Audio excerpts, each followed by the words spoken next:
Hello and welcome. You're watching AD4 TV Radio News Updates, coming to you live from Abuja, Nigeria's capital. I am Adirayo Senami. United States President Donald Trump on Twitter accused a 75-year-old protester, Martin Gugino, who was shoved to the ground by Buffalo police during the protest last Thursday, as an anti-fascist activist who instigated the nationwide demonstrations and may be a spy for attempting to scan police equipment. Gugino, who was left bleeding after the incident, has been identified as a peace activist with deep commitment to non-violence and service to the poor.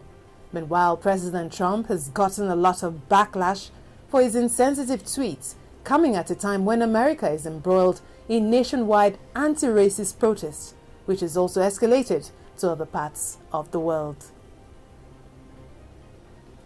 In a related development, George Floyd, the African-American whose death sparked protests across the U.S.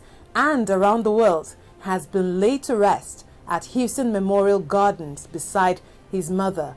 The service was held at the Fountain of Praise Church, attended by 500 guests, including politicians and celebrities in Houston. Gianna Floyd, the deceased daughter, described her father as the man who changed the world, a slogan that has been popularized less by what he did when he was alive, but by what was done to him. That's right, Daddy changed the world. Wait, we don't. He did what?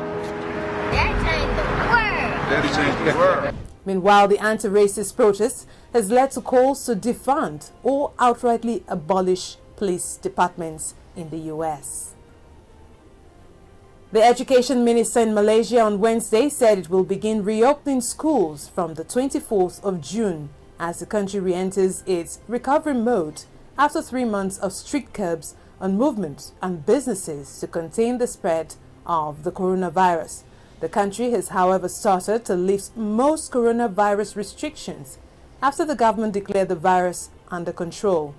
Malaysia so far has 8,345 confirmed cases, 7,014 recoveries, and 118 deaths. Nigeria has handed over the fishing vessel Marine 707 alongside 48 Ghanaian crew members suspected of conducting illegal activities in the Gulf of Guinea to Ghanaian authorities for further investigation. Nigeria also handed over 2 South Korean nationals on board the same vessel to the South Korean government. The Director General of the Nigerian Maritime Administration and Safety Agency, NIMASA, Dr. Bashir Jimoh, said the vessel, which is authorized to fish in Ghana and Benin waters, was handed over to Ghana in the spirit of bilateral cooperation. The Nigerian Navy, in May, suspecting it of being used for piracy in the Gulf of Guinea, had intercepted it and handed the case to NIMASA after its preliminary investigations.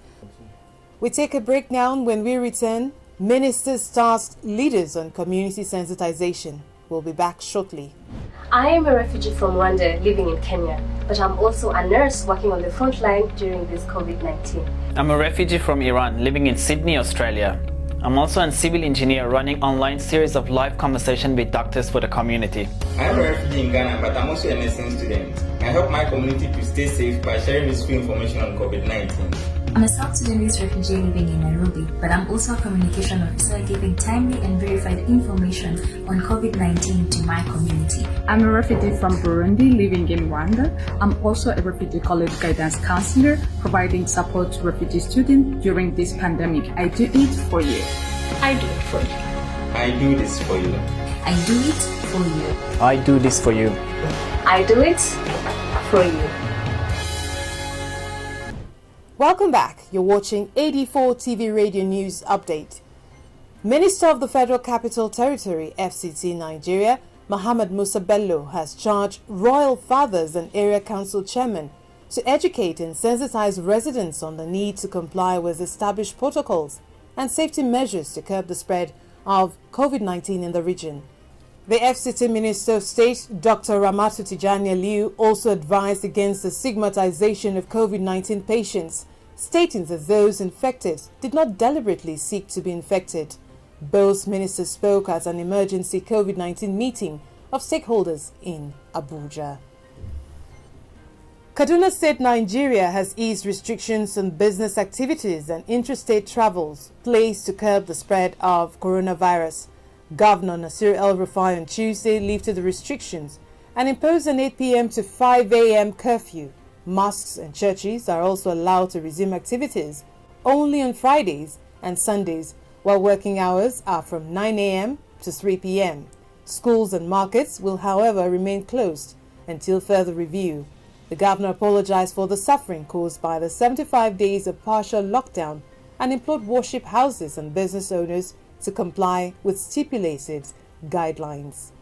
And in sports, boxing is set to return July to Las Vegas after the Nevada State Athletic Commission granted permission for the resumption of combat sports in the state on Wednesday. The game was halted due to the COVID-19 pandemic. The Nevada Chiefs approved 2 boxing cards in June, which will be put on the promoted Top Rank, as well as 2 Ultimate Fighting Championship events.